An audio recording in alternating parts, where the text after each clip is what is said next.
Hello, everyone, and welcome back again. It is Monday, September 2nd. It is Labor Day. Happy Labor Day here in the US. And you are currently watching the Skill Building Monday Drawing Group. I am your host, Jason Leeser, and I will be hosting today's session with you. If this was working for you, please let us know in the comments and in the chats, and please tag a friend who loves tattoos. Maybe it's someone looking to get their first tattoo. Maybe it's someone that's a tattoo enthusiast. Maybe it's someone who's trying to become a tattoo artist.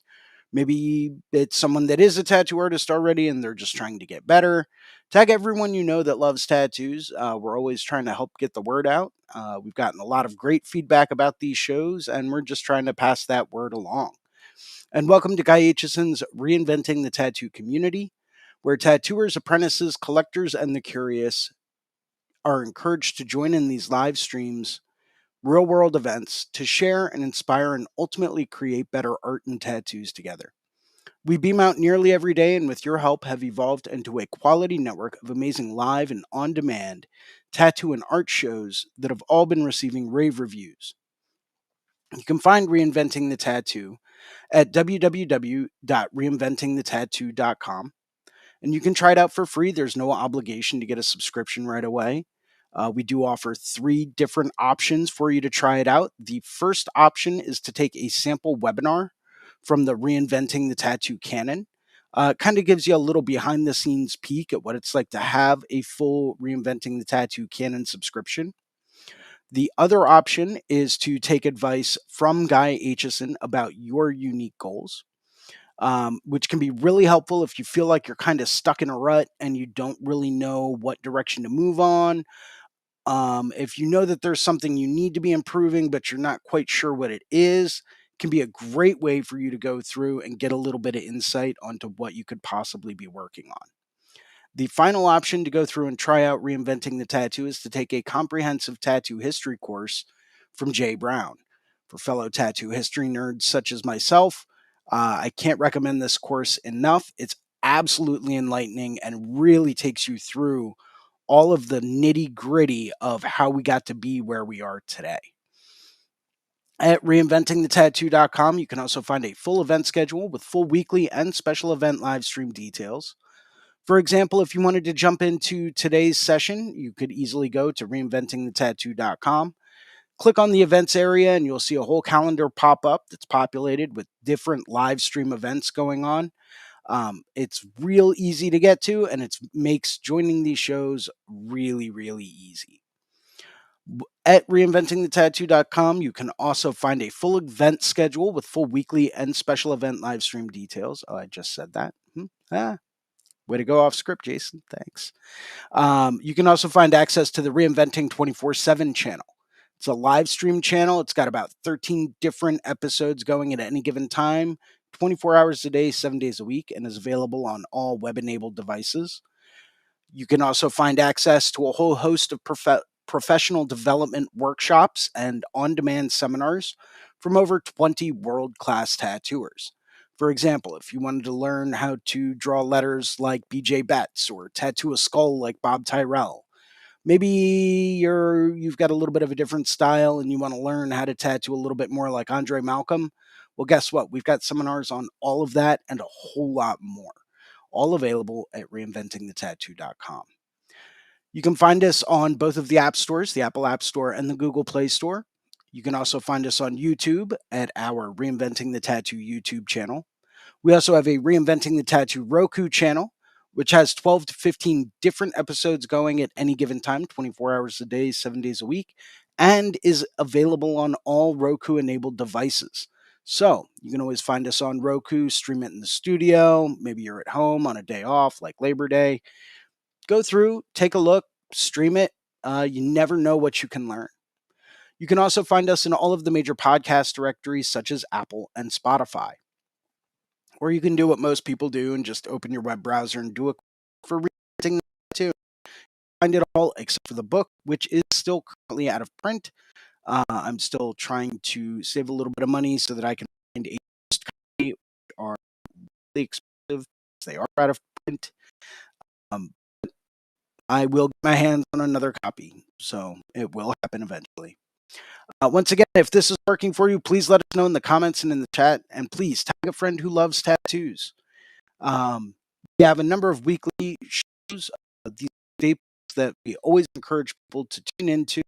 Starting off on Mondays at 9 a.m., we have Drawing for Tattooers with James Wisdom, where we get to go through and discuss basic drawing techniques and strategies. Helps us get back to our roots of being a fine artist. We discuss all manner of different things such as light source and color theory, some warm ups, some drawing techniques, figure drawing strategies, and a whole lot more. Once again, 9 a.m. Drawing for Tattooers with James Wisdom.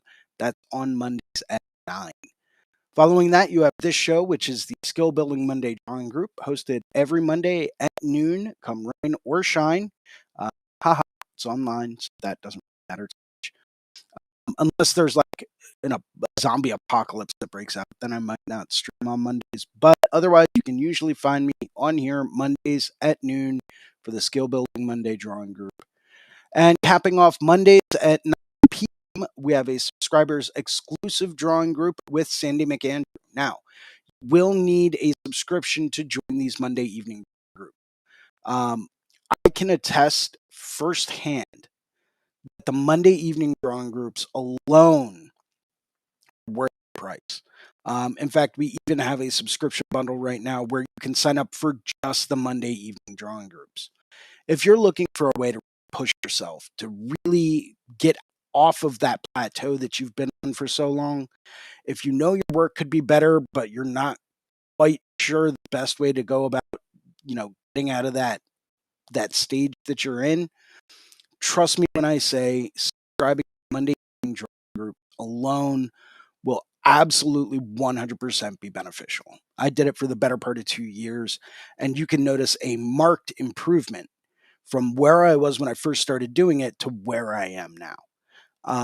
It's absolutely, mind blowing just how much getting onto a live stream with a whole bunch of other artists that have the same goals that you have and pushing yourself to do better than you've done before. It's absolutely impressive to see what kind of progress can be made when you take on that kind of responsibility. Following all of that on Mondays, on Tuesdays at 11 a.m., we have the Tattoo Weekly Show with Gabe Ripley, Fawn Baker, and Jake Meeks from the Fireside Network, where we get to go through and discuss new upcoming events and current changes in the tattoo industry. It's very much an industry related show. So, any new legislation being passed, any new protocols, practices, procedures, things like that that are being put into place for whatever reasons. All of that and a whole lot more will be discussed. That's Tuesdays at 11, the Tattoo Weekly Show. Following that, on Wednesdays at noon, we have the Tattoo Now Show with Gabe Ripley, where we get to go through and do a deeper dive into the business aspect behind tattooing. It helps us discuss things like marketing strategies, advertising, travel visas, all different types of business related stuff that's absolutely fundamental to being a successful tattoo artist. And that is at noon on Wednesdays. It's called the Tattoo Now Show, and it's hosted by Gabe Ripley. And capping off our week on Thursdays at 6 p.m., we have the Tattoo Collecting 101 podcast with Fawn Baker. It's absolutely awesome to go through, hear stories from different people about what they've been doing, their adventures along the way, and stuff that they've learned while they've been doing it. It's a great time to go through and share a whole bunch of different stories and, some lessons that you've learned. We do have a live upcoming special event, and that is coming up October 24th through 27th in Hancock, Massachusetts. And that will be the Paradise Tattoo Gathering. You can find that at tattoogathering.com. And this is definitely going to be the tattoo event for the year. In personal opinion here. We have got an all-star lineup of artists that will be presenting. We have an all-star lineup of artists that will be tattooing there. Just to give you a peek into some of the names of some of the people that will be in attendance. Jake Meeks from the Fireside Tattoo Network will be there. Kyle Olson, Andre Malcolm will be there tattooing all weekend, and presenting a bodysuit seminar, which is going to be fantastic. Andy Chambers will be there. I don't know if you're familiar with his work, but he absolutely rocks. He's going to be there, and he will be presenting an advanced sleeve design seminar. Chris Mack will be there tattooing all weekend. Jade Napier, Frank DeMeo, Haley Adams, Amy Nichols from the Apprenticeship Diaries, Damon Conklin, John Mesa, Renee Little, Mickey Schlick, Sandy McAndrew, Thea Dustin, Corey Ferguson, Steve Butcher will be doing a full process seminar. So if you want to know everything about what Steve Butcher does to make his tattoos awesome, he's going to be hosting a live in-person seminar at Paradise Gathering. You got to tune in for that. Marcus Lenhard will be there. Marcus has been a huge inspiration to me, along with his wife, Kaya Heitland. They will both be presenting this year at Paradise Gathering, as well as doing a whole bunch of other really cool activities that I'm not really going to be discussing. We're still working out some of the specifics, but yeah, we've got some other really exciting stuff with them coming up. So stay tuned. Gunnar will be there teaching a seminar, which is going to be absolutely incredible. Gunnar's been a huge influence on me in my own personal career. Can't wait to take that seminar. Anthony Tex will be there. He will be teaching a seminar. Russ Abbott will be there. He will be teaching a seminar. I will be there. I will be teaching a seminar. We have seminars on anything you can imagine going on, as well as some absolutely incredible tattooers that will be busting out all types of really awesome tattoos all weekend. The seminars include advanced sleeve design, 3D modeling in Procreate, how to utilize that in everyday studio use, uh, an advanced workshop in Procreate, how to create your own brushes, how to go through use some of the basics and some of the more advanced features of Procreate. We've got a bodysuit design seminar. We've got a sleeve design seminar. We've got a tax and accounting seminar for people that need to get their finances back in order. We've got realism tattooing seminars, black and gray and color realism.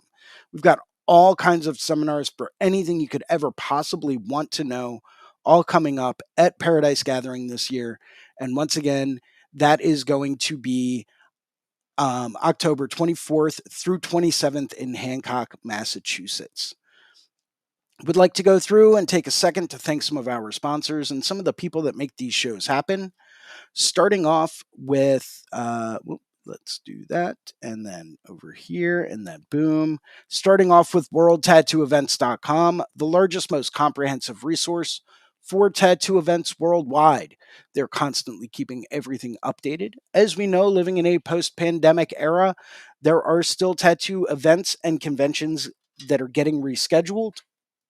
So if you want to stay up to date with the latest and greatest, most up to date tattoo event or convention information coming to a city or town near you, or maybe it's one you plan on visiting. Lord knows that's usually how I try to schedule all my vacations. Take a look at worldtattooevents.com. Would also like to thank tattoonow.com, technology for tattoo, leading edge in professional development, management, and digital tools for tattooers of all levels. They're 100% competitive with any type of CRM, mailing list, or scheduling software out there. So if you're really looking for the digital tools to really help you streamline your work, your workflow, your booking process, the whole nine, that will really help you capitalize on your time, because as we all know, time is money. Take a look at tattoonow.com. They've been in business for over 20 years and they know exactly what they are doing. Would also like to say a very special thank you to Guy Aitchison over at guyaitchison.com. He is the founder and inspiration behind Reinventing the Tattoo. Go to guyaitchison.com where you can pick up a copy of his Biomech Encyclopedia, some of his tutorial DVDs. I believe he still has a few custom coil machines for sale, as well as countless fine art prints and the occasional oil painting, all for sale at guyaitchison.com.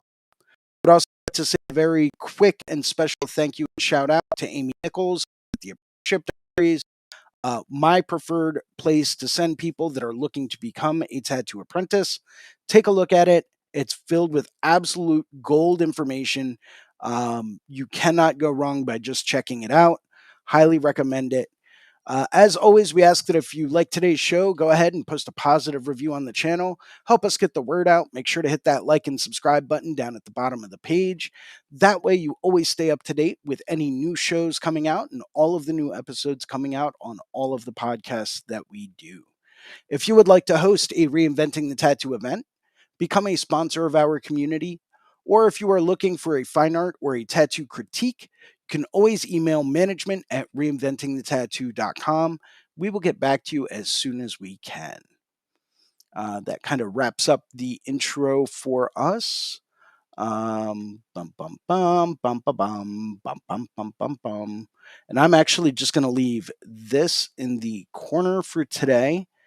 This is a little QR code. You might see it up there in the upper left corner. Um, if you scan that QR code with your phone, it will take you straight to the Paradise Tattoo Gathering website. You can take a look at the whole schedule that we have going on. It's very easy to find. If you click on the events, you can see all the seminars going on. If you click on the artist page, you'll see all the artists attending and tattooing there. It's really pretty awesome. Um, it's going to be an absolutely unbelievable group of artists all together in one place. I can't really stress enough. This is going to be like the tattoo event of the year. Personal opinion, of course, but uh, having played tattoo events in my lifetime, having been to seminars, educationals, and all types of stuff. I'm telling you right now, I've never seen a lineup of artists like this before in my life at any show except for one, which is actually in a different country. So this is going to be like your best bet in the US to go through, or anywhere in the Americas, really, to go through and see a lineup like this that you can freely go and attend and take whatever seminars you want. This is going to be your chance and your opportunity to do that. So I highly recommend you capitalize on it. I'm going to be going through and working on a collaborative back piece that I'll be starting in about a week or two with a friend of mine at the studio I work at. I'm actually going to be going through, kind of running a little behind on that. I haven't really had too much time to work on it lately, so let me cue that up. Let's see, where is... Cool. So we've been tossing this back and forth for about a week and a half, 2 weeks. Oh, wrong one. There we go. And then we'll do that. So we've been tossing this back and forth for about 2 weeks. They were very specific about a doll that they wanted. It's a doll that they own. So we took some reference photos of it, had them bring their doll in so that we can maintain accuracy on that. But they wanted it to be like super kind of creepy and dark and scary. So we were like, all right, let's do a Reaper. Who doesn't love Reapers, right? They're kind of a pain sometimes, but they're they can be really fun to tattoo. And this is going to be a whole back design, so we kind of have that mapped out. We'll hide that layer. So I've got this like dotted or dashed line going around the perimeter of the back. We measured everything out so we know exactly how big it needs to be. But I am going to be going through and working on this a little bit today. So I did the first draft. They sent that back to me with some cleaned up lines and ways that they saw some things going and sent it back to me. Now I'm going back through and adjusting a few things, giving it more of like a torn, tattered kind of look for the robe. Um, that'll help add to some of the flow to it. We're still trying to figure out what we're going to be doing in the background up here because it is a little open and blank.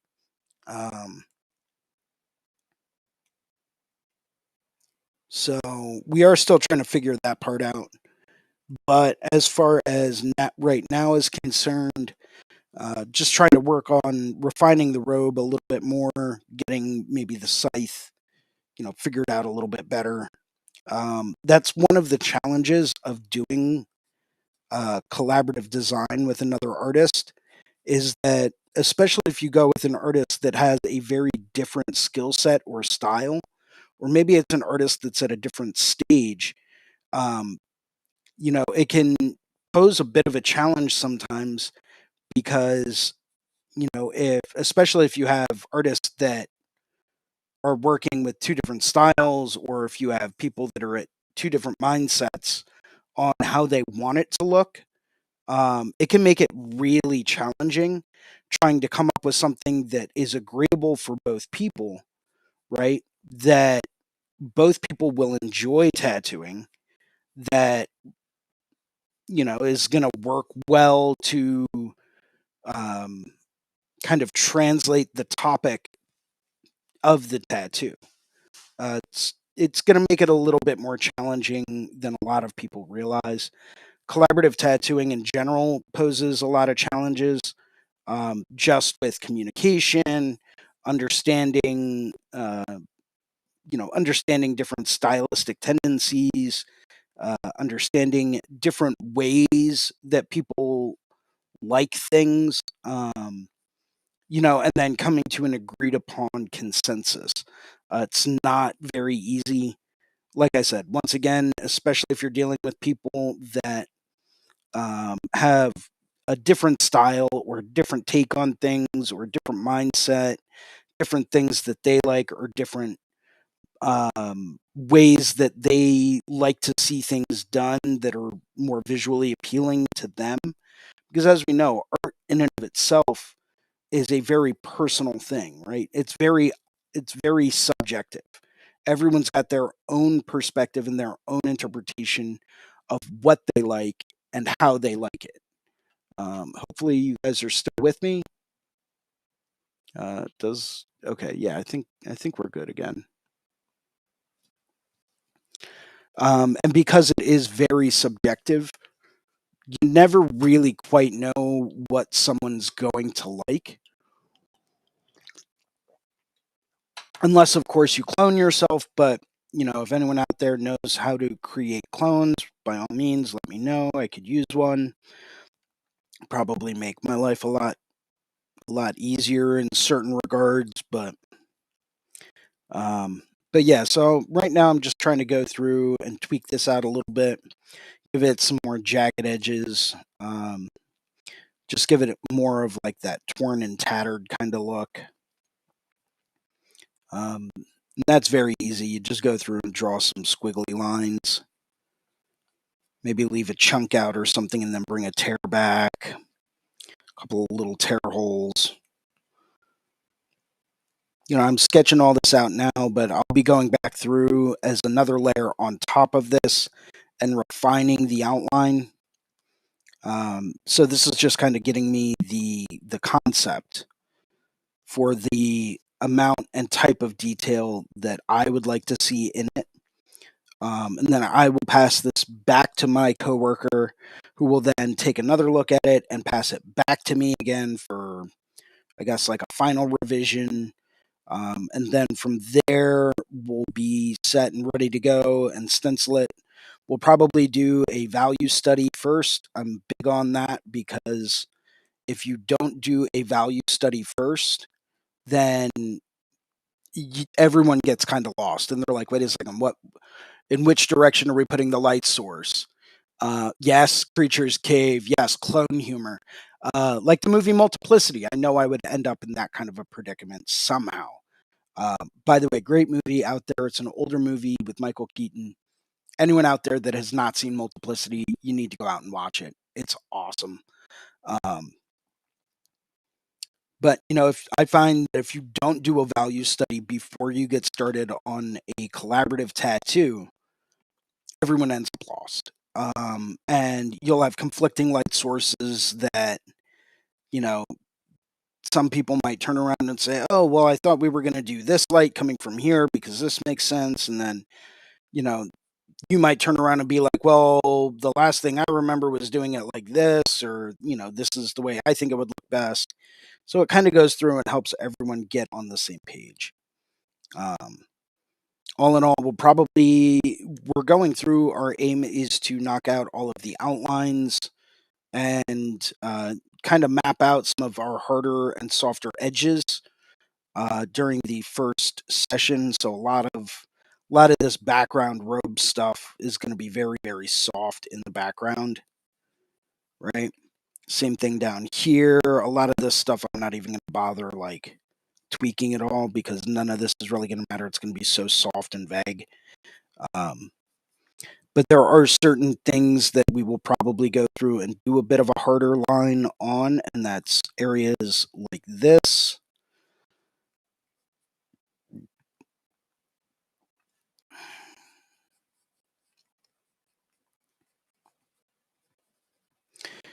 What we'll probably end up doing, and what we've discussed doing before, was actually getting some kind of like counterflow going on, because right now, if we take a look at the way that all of this is formatted, we have a lot of motion in this direction, right?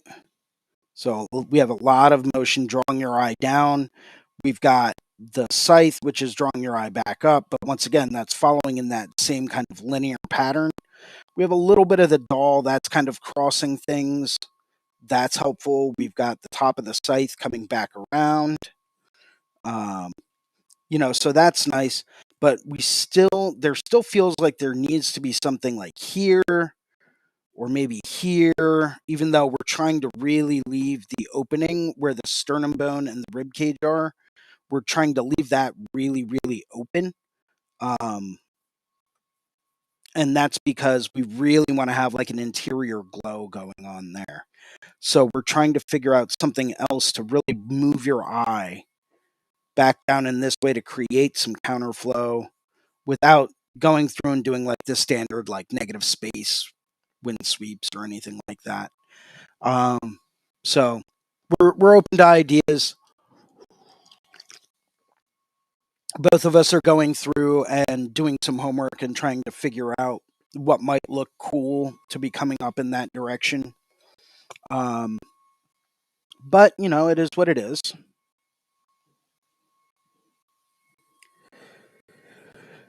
Uh, so we're just kind of playing around with this and messing with it a little bit.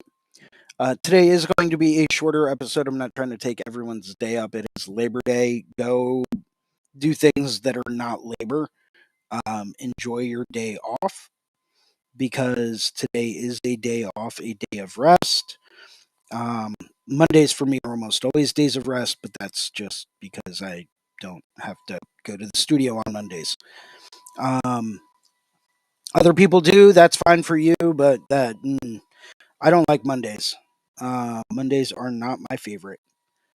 Um, well, back when I used to work a 9 to 5, they weren't my favorite. Now they are, because I don't have to go to work. Yay!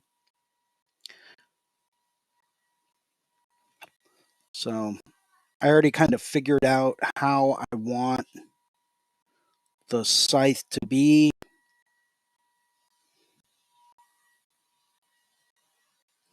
Right, giving it a few knots here and there in the wood, maybe a bigger knot here, just kind of show like maybe where a branch had been hacked off or something. Um,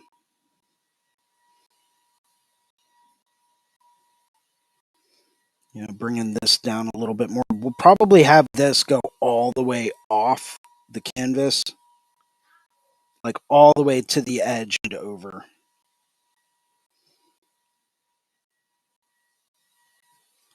And this I'm just going to refine a little bit,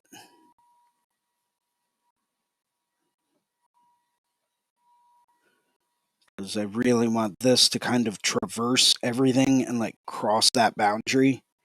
Um, we'll probably have to draw a little bit of this in, because this is kind of where the butt cheek separates, right? And in order for it to look like a solid, cohesive design, um, we kind of have to get into that crack a little bit to make sure everything's like seamless.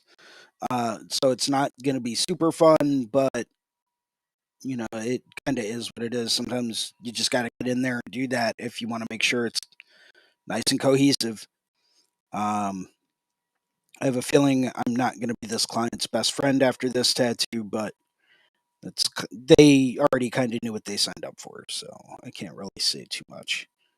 I already tattooed their entire front panel, so this should be a walk in the park for them by comparison.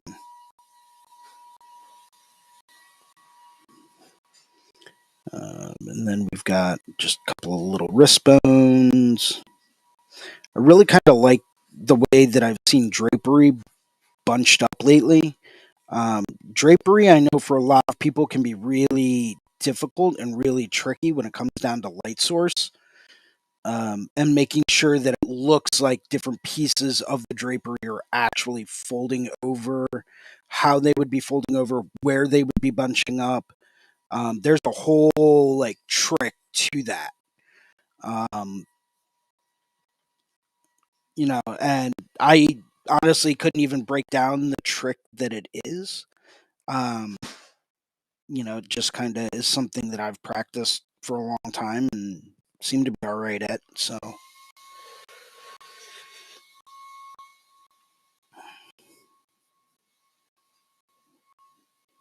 cool. Yeah, if anyone's got any questions or anything like that, feel free to hit me up. Drop a comment in the chat area. We'll probably wrap it up in about 15 minutes if no one's really got anything.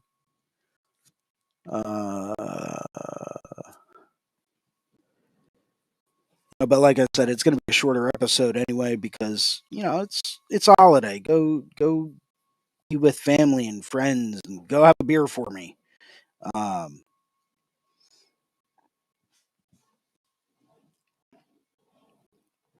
should be a pretty fun one though. So what I'm thinking is for the background.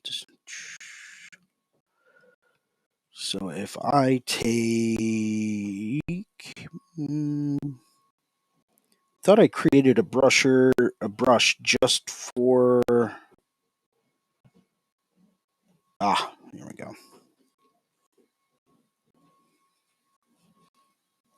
So if we do, let's go with a different color. That way I can tell it apart. Um, so if we bring this down,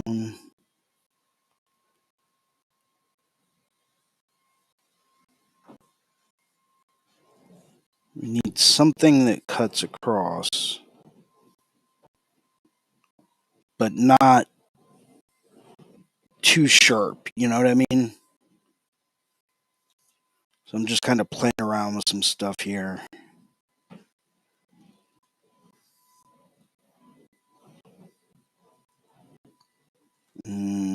What if we did something different? Let's do like a thorny texture. I downloaded this free brush pack the other day off of the interweb, and wanted to play around with it a little bit. I might actually design a whole separate brush pack based off of this. Too big. Make that a little smaller.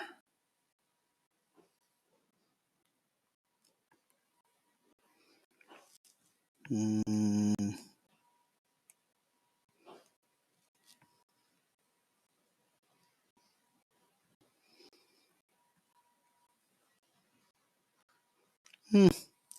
I don't really know if I like the way that thorns would look.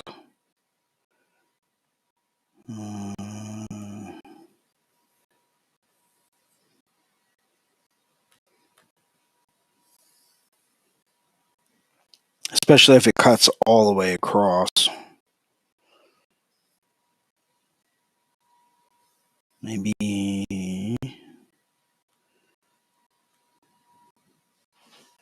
we could technically bring one down this way, the other one down this way. Maybe maybe even just in the background here. That could be pretty cool. Almost as like a little, I don't even know what you would call it, but it's like the solar discs that are behind religious figures and Renaissance artwork. I mean, that seems a little busy, but I mean, I could always like simplify it, I guess. I don't know if this is going to be any less busy, but we'll find out.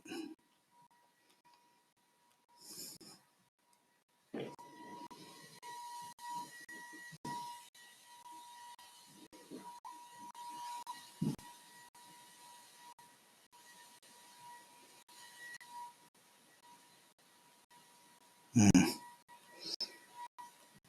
don't know if I like that. So maybe I'll just sketch some in.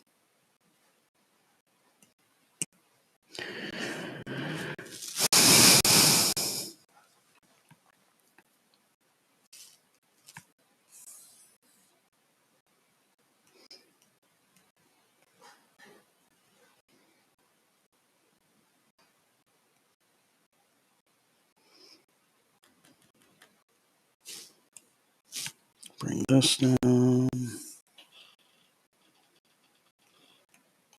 Circle. Good. Make sure this is nice and centered. Maybe make it a bit bigger. Uniform. There we go. Offset it because we want to play around with the golden spiral. Maybe just something light in the background. Maybe I want to stay away from like a moon. So if anyone's got any ideas and down, let me know.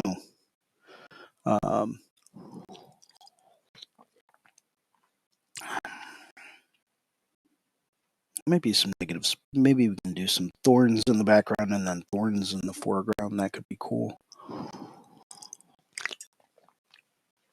Especially if we keep the background kind of light. That could work well, right? Let's see what we can do. So if we do that there, we could do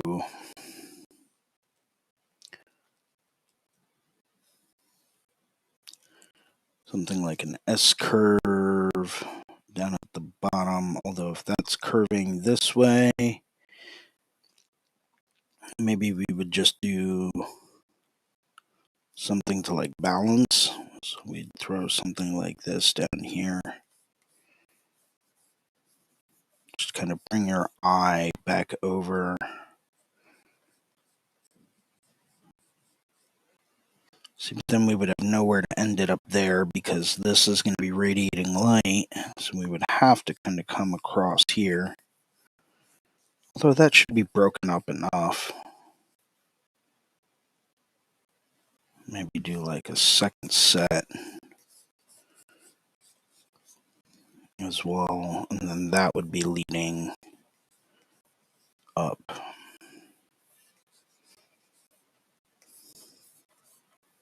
That's going to be broken up by a whole bunch of different stuff. So I don't think that's really going to pose too much of an issue.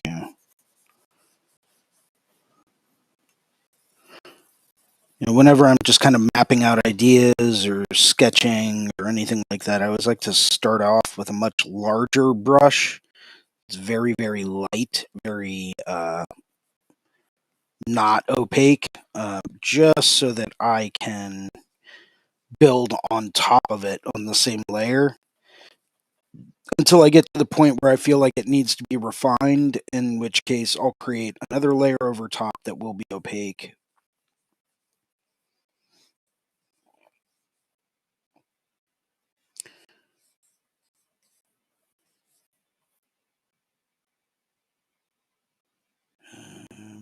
That might, don't know if I like that. Not over far enough.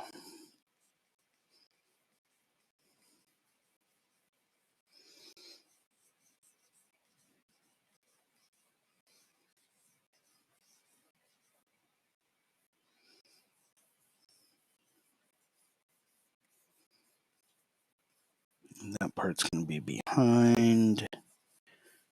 This part will be intertwining. Almost like it's kind of like twisted together like it's barbed wire. Yay, 1990s. Gotta love the barbed wire tat. Means you're bad. Means you're badass. Yeah. Only bikers and Pamela Lee get barbed wire tattoos. Some trees. We don't really have enough room for trees. I was thinking about that. We would have to like literally shrink the whole thing down in order to do some trees back here, so it'd be kind of tricky. Um, Besides, they'd be so far in the background that you wouldn't even really see it. Thinking like big, vague shapes. I mean, I was even tossing around the idea of just leaving it open, just doing like some light gray shading in the background. But if you go based off of the rule of thirds, right? The way I was explaining it to my coworker the other day, if you go with the rule of thirds, which basically states that you've got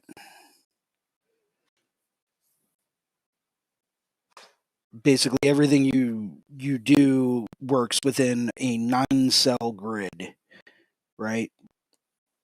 So you've got top third, right, middle third, and then bottom third, and then you've got left third, middle third, right third. And the strategy is to have something interesting, visually interesting in every single square, right? And then it's kind of like bingo, tattoo design bingo. Um, you want to make sure that you've got something visually interesting, in the middle, and then visually interesting over here, visually interesting here, here, here, here, here, here, and here. Well, there's only really one square that really kind of seems like it's lacking the same amount of visual information, and that's up here in the upper right. So the only real way to go through and counter that would be either to A, raise the doll higher and have that on the same visual plane as the head, or B, throw something in the background. And I mean, ideally, we could very easily raise the doll up. But the problem if we do that is then that puts the doll and the head on the same visual plane, and now it's going to be too linear, right? So it's going to be too much going straight across that you want your eye to focus on.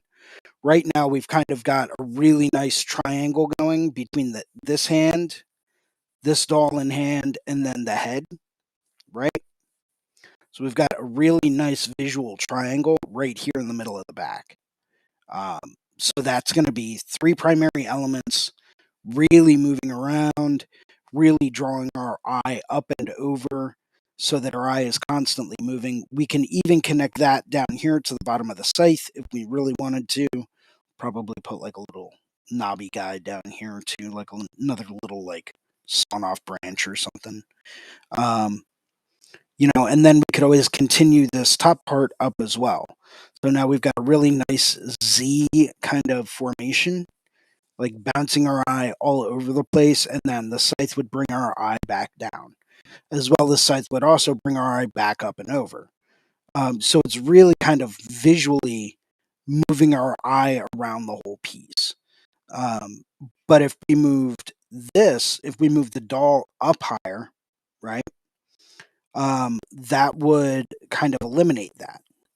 That would break that up to the point that we are no longer looking at, this nice. So imagine the doll's up here, right?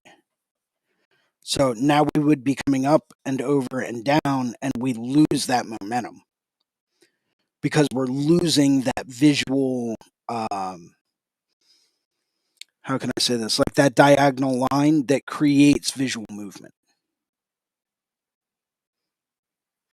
You know, so you always want to have a diagonal motion in order to create said movement.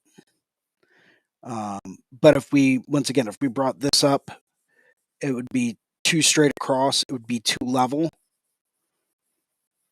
right? And now it's not going to be quite as visually interesting. It's not going to lead our eye around quite as much.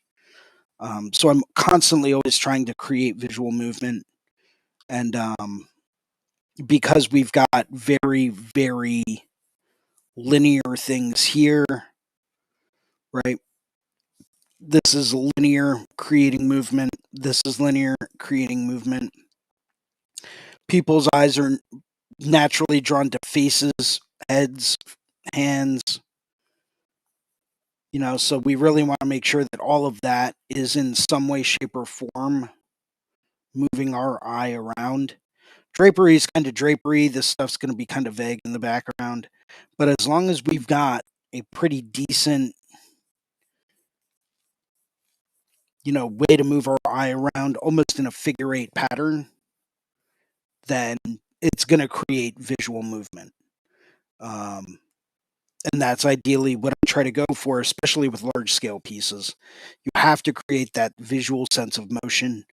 Otherwise, it's going to be super static and nothing is going to look right. It's the exact same reason why we didn't have the doll being held on this side of the body, right? Then we would get what's called totem poling, right? Because we would have primary subject, and it would be linear, straight up and down. You do not want to totem pole anything because that's visually very uninteresting. It doesn't matter what you have going on back over here. If you have too many focal points directly in a line, not going to look right. So that's kind of why we had to put the doll in this hand over here, why we had to bring this hand lower so that way everything offset each other. Yeah, I'm thinking some negative smoke. I was thinking about doing some negative space, like thorns, or like a chain or something like that could work, as long as it's done in the negative. And then that could be a continuous kind of um, theme going all the way across it, right? Let's take a look at.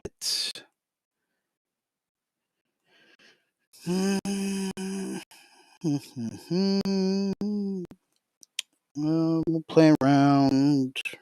Yeah, just for grins. I just want to see how this looks. Maybe we will go with some barbed wire.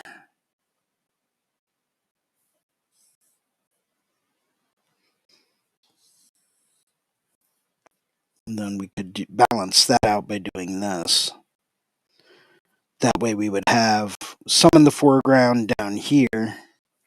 And then this guy up at the top would be more in the background. But since it would all be... That could visually balance well. Might want to bring this down this way, though. A little bit better. And then here.